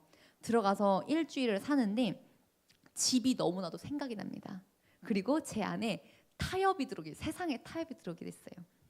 그래, 내가 지금까지는 거의 10에 10조로 다 드렸지만 내가 이제는 학교를 들어왔으니 학교에서는 밥을 사 먹어야 되잖아요. 학식을. 밥도 사 먹어야 되고 사람들과 모임도 있을 수 있고 필요한 것도 있고. 그래, 이제부터는 내가 내 쓸 거 생활비를 남겨야겠다라는 생각, 이 사탄의 생각이 저에게 들어오게 됐어요. 타협이 들어옵니다. 그래서 그래, 이제는 한 50만 원 정도씩은 내 쓸 거로 남겨놔야겠다. 그렇게 하고 일주일간 학교를 살고 주말에 집에 가는 KTX를 끊게 됩니다. 왜 일주일 만에 끊었냐? 제가 집에 있다가 일주일 만에 왔잖아요. 맨날 대관령에서 부모님이랑 떨어져서 가족이랑 떨어져 살다가 오랜만에 집에서 일주일을 사니까 가족들을 만나니까 너무 좋은 거예요. 엄마도 너무 좋고 아빠도 좋고 동생도 좋고 이 같이 가족들이랑 있는 게 너무 오랜만이니까 일주일 살고 다시 주말에 집을 갔다 오고 싶은 제 마음이 생겼습니다. 그래서 딱 KTX에서 포항역에서 대전역으로 가는 이 기차를 딱 끊었는데 그때 저희 원장님에게 전화가 왔어요. 지금 뭐하니? 저 기차표 끊었어요. 왜? 저번 주에 집에 있었잖아. 왜 또 일주일 만에 집에 가는 거니? 그래서 제가 핑계를 댔습니다. 핑계 댔어요. 저 보호식 가지러 가요. 왜냐면 제가 학교 들어가기 전에 금식을 하고 학교를 딱 들어갔기 때문에 당시 금식 끝난 지 얼마 안 돼서 일반식을 먹지 못할 때였어요. 죽이랑 보호식을 먹어야 될 때여서 저 보호식 가지러 집에 갔다 오려고요. 그래? 그러면 대전에서 포항 가는 그 기차표가 얼마야? 3만 원이요. 그러면 왕복 6만 원, 택시비까지 하면 약 8만 원 정도가 듭니다. 그래? 그러면 택배비는 5천 원인데? 그럼 택배로 받으면 되잖아. 그러면서 저에게 그럼 내가 너를 위해서 기도해 줄게 라고 원장님이 그러십니다. 근데 그 순간 이렇게 기도를 해주시는 거예요. 사랑하는 딸아, 너는 나에게 5억을 서원한 자다. 주님께 5억 원을 서원 드리기로 작정한 자가 그렇게 하면 안 된다. 그렇게 살다 보면 조금씩 네가 느슨해진다. 저는 그때 그 기도로 짧은 몇 마디를 듣는데 정말 머리끝부터 발끝까지 새빨개지면서 너무나도 수치스럽고 창피했습니다. 하나님, 내가 미쳤나 봐요. 그리고 그때 알았어요. 아, 엄청난 영적 거장들도 이런 식으로 조금씩 변질되고 타락할 수 있겠구나. 아주 작은 각도. 솔직히 한 달에 50만 원 생활비 남기고 잠깐 가족들 보러 일주일 만에 들어도 어쨌든 집에 갔다 오. 이거 나쁜 건 아니잖아요. 근데 꽉 조여서 긴장하고 주님께 살고 있다가 요만큼 각도기를 벌려놓으면 여기서는 요만큼인데 이게 이렇게 멀리 나가면 나중에는 엄청난 각도가 벌어지게 되는 것입니다. 이걸 제가 그때 깨달았어요. 아, 사람이 이런 식으로 타락하는구나. 이렇게 작은 느슨함에 틈을 주는 것이 이렇게 나를 변질시킬 수 있겠구나. 그래서 그때 믿음으로 너무 부끄러워서 당장 제가 가지고 있던 모든 거를 하나님께 다 이제 교회 계좌로 다 송금을 보냈습니다. 그래서 저는 이제 영원이 됐어요. 당장 내일부터 제가 뭘 어떻게 해야 될지 모르고 있는 상황 속에서 있었습니다. 제가 주님께 똑같이 드리기로 결단했더니 하나님께서 제 주변의 환경을 만지기 시작하십니다. 저희 엄마를 감동시키신 거예요. 그래서 엄마가 제가 처음 학교로 들어간 한 학기 동안 매주 제 보호식을 포함한 음식을 다 아이스박스에 포장해 주셨어요. 그럼 얼음팩을 넣고 제 기숙사로 그걸 배송시켜 주셨습니다. 그러면 처음 학교로 들어가니 막 동기들이 막 밥 먹으러 가자고 막 그러잖아요. 그래서 맨날 거짓말했어요. 나 배가 아파. 나 속이 안 좋아. 나 지금 피곤해. 맨날 거짓말을 하고 친구들은 밥을 먹으러 보내고 저는 혼자 기숙사에 와서 엄마가 싸준 음식을 계속 먹기 시작합니다. 그래서 제 친구들은 초반에 제가 진짜 병자인 줄 알았어요. 맨날 밥을 안 먹는다, 아프다고 하고 밥을 안 먹고 혼자 그 방으로 들어가니까. 그리고 사람이 아무리 맛있는 음식이라고 해도 삼시세끼 일주일 동안 똑같은 음식만 먹으면 이게 질리고 물릴 수도 있잖아요. 그리고 당시 저는 보호식을 하고 있어서 제가 먹을 수 있는 게 뭐 구운 계란, 고구마, 콩 삶은 거 이런 종류였습니다. 이런 거를 삼시세끼 일주일 내내 계속 먹는 거예요. 그런데 저는 성령님이 저를 붙들어 주셔서 한 끼 한 끼를 먹는데 그렇게 맛있을 수가 없었습니다. 정말 매 끼가 너무 맛있고 너무 감사해서 정말 주님의 은혜만 느끼면서 그렇게 생활을 해나가기 시작했어요. 그래서 저희 엄마가 고생을 좀 해주셨습니다. 매번 음식을 싸서 아이스박스로 포장해서 보내주셨고, 그러면 저는 그 냉장고를 넣을 공간이 작아서 사감 선생님 냉장고를 아프다고 이렇게 말씀을 드리고 빌려서 그 냉장고를 사용하면서 한 학기를 거의 보내게 됩니다. 그래서 한 학기 동안 직접 가서 밥을 사 먹은 게 5번도 채 안 되는 것 같아요. 그렇게 살아가기 시작을 했습니다. 제가 그렇게 발버둥친 이유는 뭐였냐면 제가 학교를 들어가기 전에는 계속 부흥회도 다니고 사역을 하니까 주님께서 사례비를 통해서든 뭐를 통해서든 계속 저에게 돈을 가져다 주셨어요. 그런데 이제 학교를 들어가니까 월화수목금은 계속 학교에 묶여 있어야 됩니다. 사역은 주말에만 할 수 있고 그러다 보니 들어오는 수입이 작년에 비해서 적어지기 시작하는 거예요. 그러면 저는 주님께 드려야 되는데 수입이 적어지면 제가 할 수 있는 건 뭐밖에 없냐면 제가 쓸 수 있는 지출을 줄이는 것밖에는 제가 할 수 있는 게 없었습니다. 주님께 드리기 위해서. 그래서 밥을 안 사 먹기 시작한 거예요. 집에서 엄마가 보내주는 걸로 한 학기 동안을 먹기 시작합니다. 그리고 저희 학교 기숙사에선 빨래를 할 때 세탁 카드에 1,000원, 2,000원씩 충전을 해서 카드를 찍고 세탁을 돌려야 됩니다. 세탁기 건조기. 그런데 저는 주말에 사역을 주님이 보내주시기 때문에 교통비가 많이 들었어요.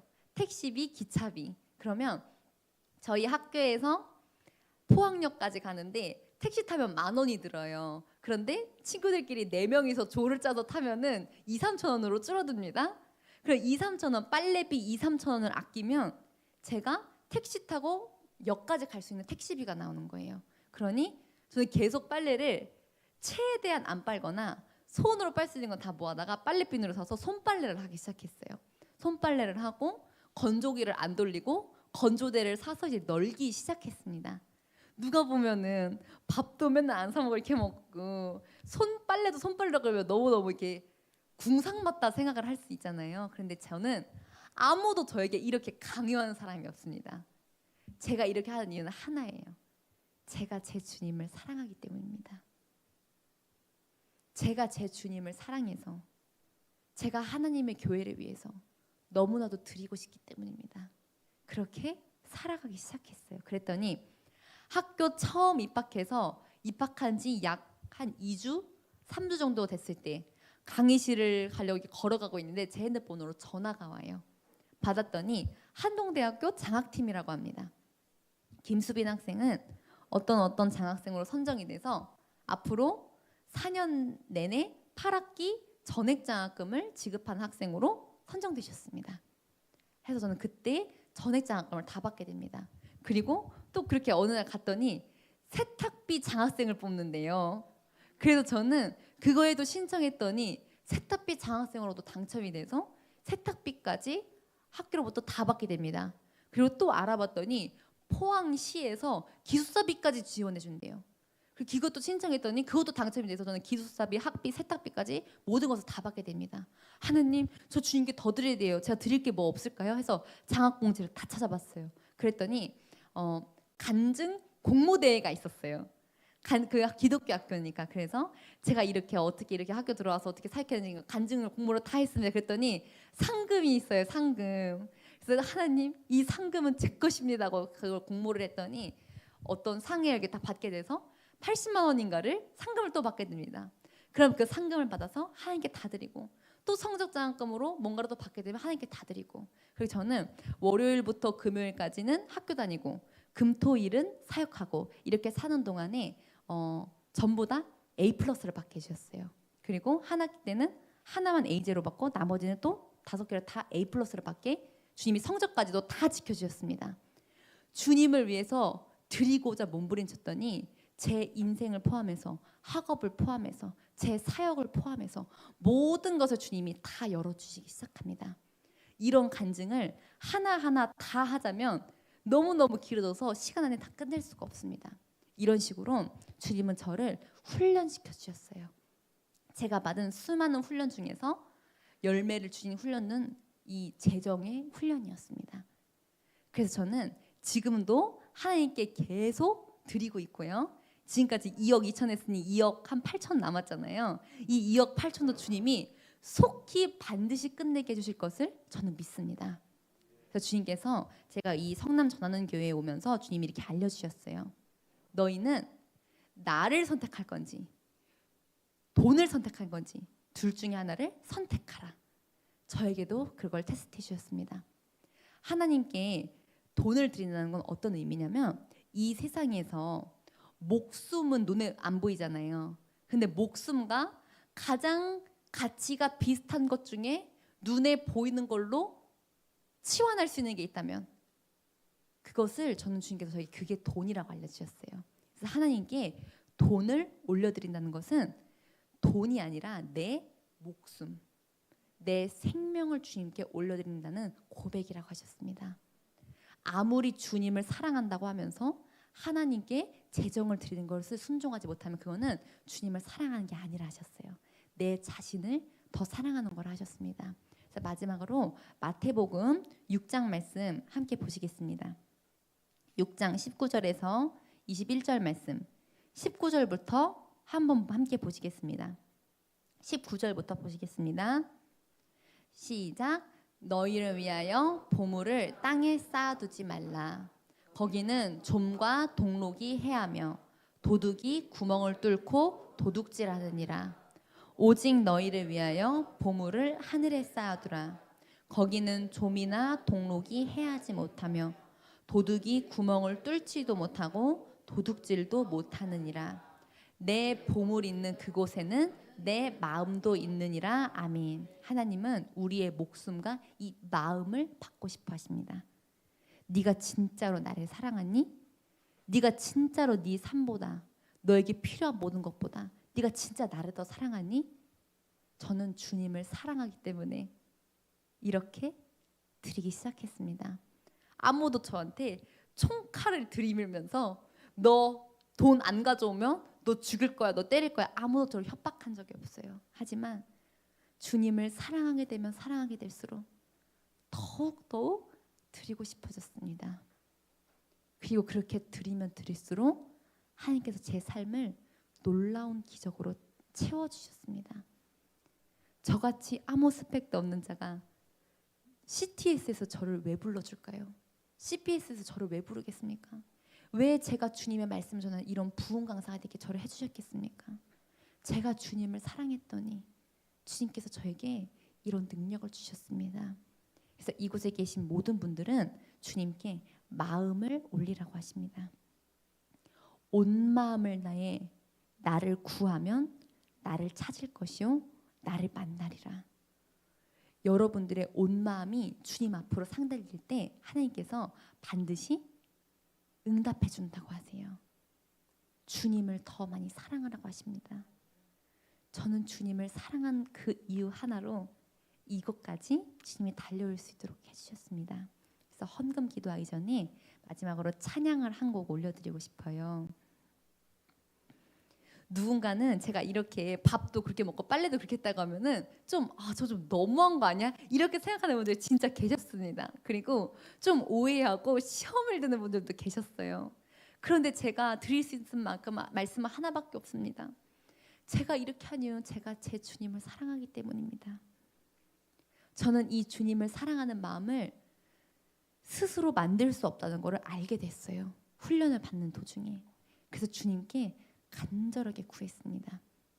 하나님, 내가 지금까지 이렇게 순종하지 못하고 변화되지 않고 열매를 맺지 못하고 더 나아가지 못하는 모든 이유는 결국 한 가지입니다. 제가 주님을 사랑하는 마음이 없기 때문입니다. 내가 주님보다 나를 더 사랑하기 때문입니다. 그러니 하나님, 내 속에 주를 사랑하는 마음을 부어주세요. 내가 주를 더 사랑하게 해주세요. 내가 주를 더 사랑하게 해주세요. 그렇게 구하기 시작했더니 주님께서 실제로 저에게 주를 더욱 사랑하는 마음을 부어주셨습니다. 그래서 이 시간 찬송가 314장으로 하나님께 신앙 고백을 드리시겠습니다. 내 그 어떤 것보다, 내가 가진 그 어떤 것보다 하나님을 더 사랑할 수 있도록 주님께 이 주를 사랑하는 마음을 달라고 이 고백을 이 시간 예배를 마무리하며 주님께 올려드리겠습니다. 아멘. 혹시 피아노 반주해 주실 수 있어요? 없으시면 그냥 부르겠습니다.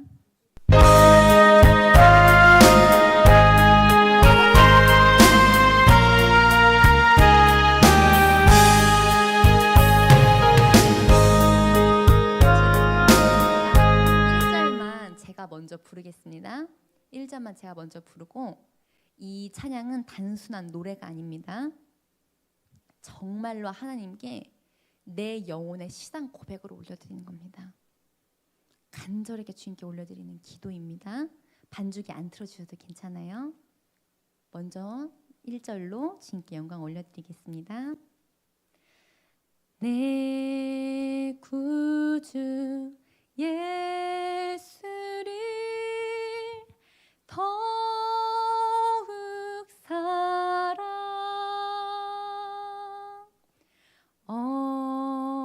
엎드려 비는 말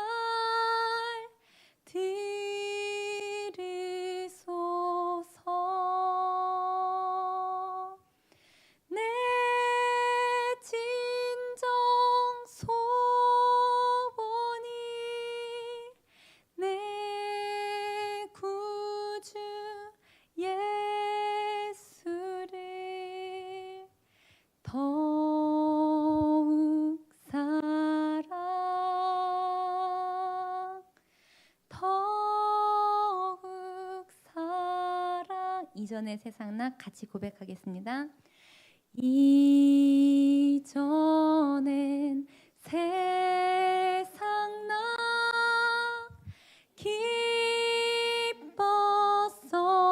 기뻤어도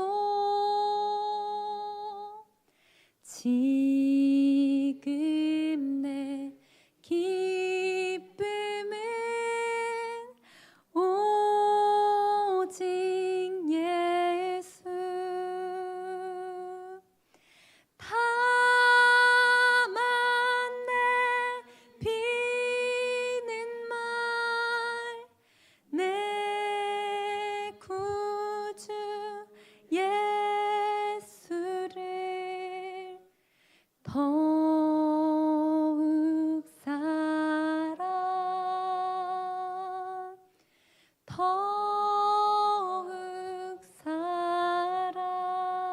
이 세상 떠날 때 이 세상 떠날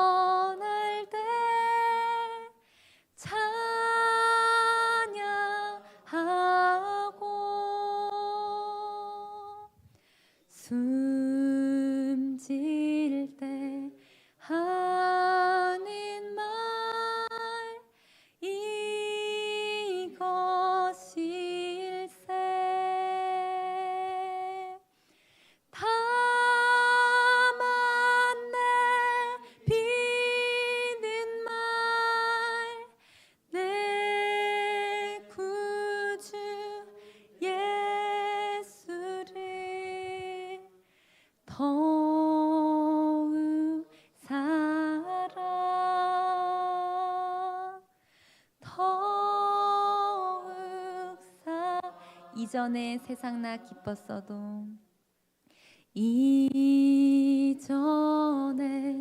세상 나 기뻤어도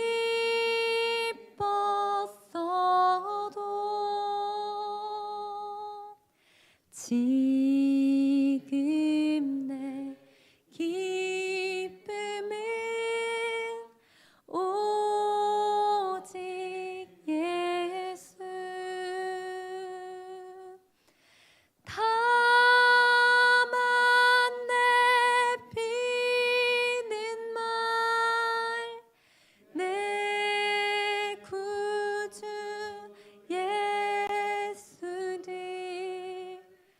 더욱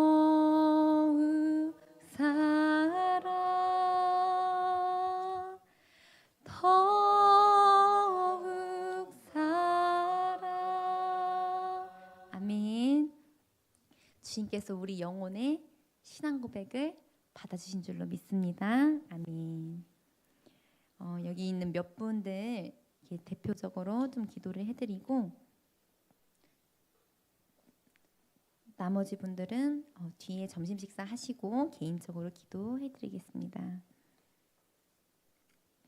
이설매 집사님 누구세요? 이설매 집사님 교통비 섬겨주셨습니다. 감사합니다. 참으로 사랑하는 귀한 딸아, 내가 네 마음을 위로한다. 내 딸아, 내가 너를 위로한다. 내가 너를 위로한다. 내가 네 마음을 많이 위로한다. 내 딸아, 끝까지 승리하라. 끝까지 승리하라.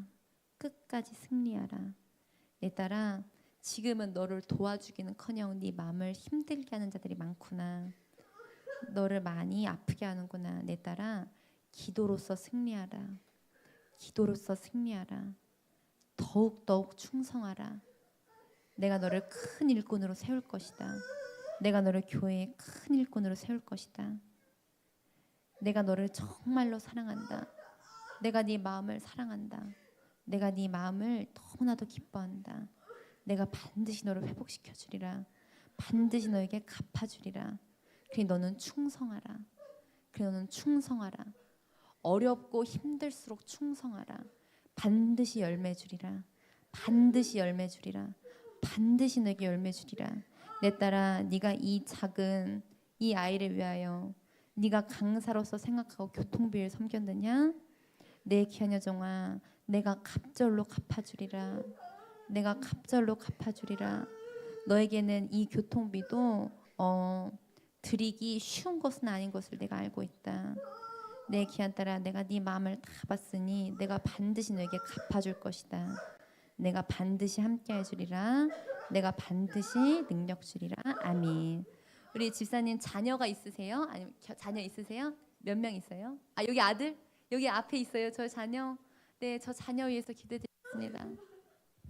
주님께서 자녀를 축복해 주라는 감동 주셨어요. 이거를 보는데 우리 청년 조금만 좀 앞으로 나와주세요. 네. 네. 네. 네. 여기 앉아주세요. 청년에 대해서 기도해드리겠습니다.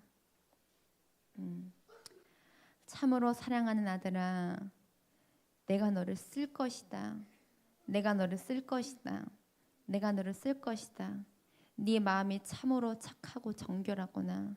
네 마음이 참으로 순수하고 깨끗하구나. 하지만 그동안 너희 안에 있었던 모든 은사와 달란트들이 많이 가리워져 있었을 뿐이다. 그 포장지 껍질을 이제 내가 벗겨줄 것이다. 이제 너를 덮었던 그 모든 포장지 껍질을 다 벗겨서 내가 너를 아름답고 복되게 쓸 것이다. 아들아, 너는 더욱 총명해질 것이며 내가 너에게 지혜와 명철의 영을 갑절로 부어줄 것이다. 너희 엄마가 기도하고 있고 너희 엄마가 충성하고 심는 모든 것들의 열매가 너에게 전부 다 가게 될 것이다. 아들아, 내가 너를 쓸 것이다. 내가 너를 쓸 것이다. 내가 너의 마음을 회복시키고 내가 너에게 갑절의 능력을 줄 것이다. 아들아, 너는 그렇게 자신감 없어하고 좌절하지 말거라. 내가 너의 능력이요, 내가 너의 재능이요, 내가 너의 백그라운드다.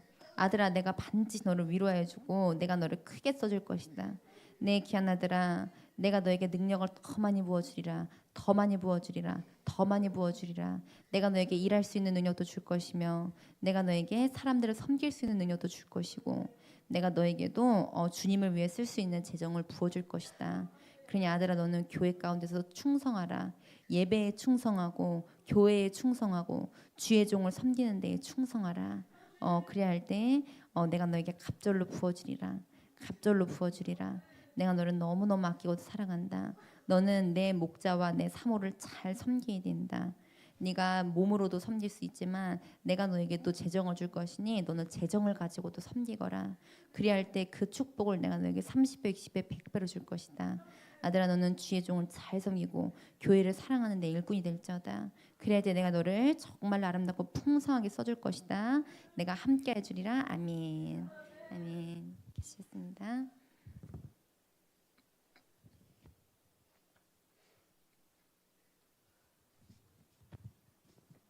우리 백승동 권오영 저기 직분을 안 쓰셔서 집사님이세요? 어디 계세요? 아, 네. 백승동 집사님, 권오영 집사님이세요? 네. 아, 네. 권오영 자매님. 아, 아직 교회 나온 지 얼마 안 되셨어요? 엄청 좋은 분이시래요. 우리 권오영 성도님은. 너무 좋은 분이세요. 너무너무 큰 일꾼 되실 분이세요. 권오영 성도님은. 진짜로 교회를 사랑하고 하나님이 큰 일꾼으로 쓰실 거예요. 우리 권영 성도님. 주님이 많이 쓰실 거니까 충성하시면 됩니다. 교회에서. 그리고 사모님이랑 가까이 계시고요. 찰싹 붙어서 저 뭐 시킬 거 없어요? 이렇게 물어보시래요. 계속. 그러면 그 하는 모든 것마다 하나님이 다 복을 주실 거예요. 그 섬김을 주님이 그 섬김의 열매를 이 자녀에게 주실 겁니다. 아들을 위해서 주실 거예요. 우리 백승동 집사님부터 기도드릴게요. 참으로 사랑하는 귀한 종아, 네가 충성함을 내가 알고 있다. 너는 때로는 내 목자의 마음속에 이렇게 위로가 될 때가 있고 기쁨이 될 때가 있구나. 아들아, 그러니 너는 내 목자와 사모를 더욱 잘 섬기거라. 이게 너의 사명이다. 아들아, 내 목자, 내 사모에게 동역자가 필요하다. 아들아, 그러니 너는 더욱 큰 동역자가 되거라. 나는 이 교회를 더 크게 세워주고 싶구나. 그러니 내 아들아, 너는 순종의 일꾼이 될지어다. 무엇이든지 예스맨 일꾼이 되면 된다. 아멘. 그렇게 하겠습니다. 아멘. 그렇게 하겠습니다. 아멘 하겠습니다. 아들아, 너가 이렇게 내 앞에 순종의 일꾼이 될 때 내가 너를 더욱 크게 만져주고 더욱 크게 써줄 것이다. 내가 너의 가정을 많이 회복시켜 주리라. 아멘. 우리 권호영 우리 집 성도님, 참으로 귀한 내 딸아, 네가 얼마나 좋고 얼마나 착하고 얼마나 예쁜 그릇인지 아느냐? 너와 같은 자는 조금만 은혜를 받고 조금만 더 세워줘 너는 엄청나게 큰 일꾼이 될 것이다. 너는 너무 좋은 자다. 너는 너무나도 착하고 너무나도 예쁜 내 딸이구나. 내 귀한 딸아, 그래 너는 이제부터 현상을 보지 말고 오직 하나님만 붙들고 네가 할 수 있는 것을 충성하고 헌신하고 섬기라. 그러면 네가 심는 모든 것이 이 아들에게 다 갈 것이다. 내 딸아, 너는 마음이 예쁘고 착하다. 그리고 너는 섬길 수 있는 준비가 되어 있는 자다. 너는 정말로 내가 아까 말해준 것처럼 사모님 옆에 있으면서 내에게 시킬 것을 할 걸 알려달라고 하거라. 그래서 네가 일을 할 때 내가 너에게 갑절로 채워주며 내가 이 아들을 만져줄 것이다. 아멘. 우리 김성윤 아들을 위해 기도합니다.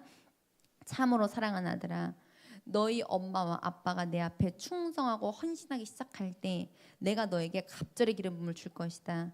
지금 너는 말로 뭔가를 말한다고 쓰는 게 아니라 하나님의 능력으로 내가 너를 변화시켜 줄 것이다. 내가 너에게 있는 그 모든 재능과 능력들을 드러내서 쓸 수 있게 해줄 것이다. 너희 엄마 아빠의 충성과 헌신과 심는 모든 것들이 너에게 갑절의 열매가 될 것이다. 내가 반드시 하여 주리라. 내가 너를 만져주리라. 아멘. 그리고 김웅걸 성도님, 네, 네 성도님이세요? 네, 뒤에요. 아 뒤에, 네, 우리 김웅걸 성도님, 잘 모르시지만 너무 마음이 착하시대요. 잘 모르시지만 참으로 귀한 아들아, 내가 너에게도 능력을 주리라. 내가 너에게 능력을 주리라. 아들아, 지금은 네가 작아 보이지만 네가 주님의 교회 안에서 하나님께 충성하고 주님께 나올 때마다 내가 너에게 능력을 더 많이 줄 것이다. 내가 너를 회복시켜주고 내가 너를 세워줄 것이다. 아멘. 우리 김성민 청년 누구세요? 아, 기도전에 아까 이거 됐구나. 이렇게 다 될 거예요, 성민 청년. 주님께서 그렇게 만져주신대요. 오기석 성도님, 네, 오기석 집사님이세요. 네, 참으로 사랑하는 아들아, 믿어지는 믿음이 임할지어다. 믿어지는 믿음이 임할지어다. 아들아, 너는 믿고 싶은데 잘 안 믿어질 때도 있구나. 그럴 때는 믿어지는 믿음을 달라고 나에게 구하면 된다. 너는 믿음이 다 들어가서 믿어지게 되면 너도 정말로 물부를 갈지 않고 아주 크게 충성할 수 있는 내 아들이구나. 아들아, 내가 너를 크게 세워주고 너를 큰 일꾼으로 만져주리라. 내가 함께해 주리라. 아멘. 그리고 우리 구태환 네, 권사님이세요?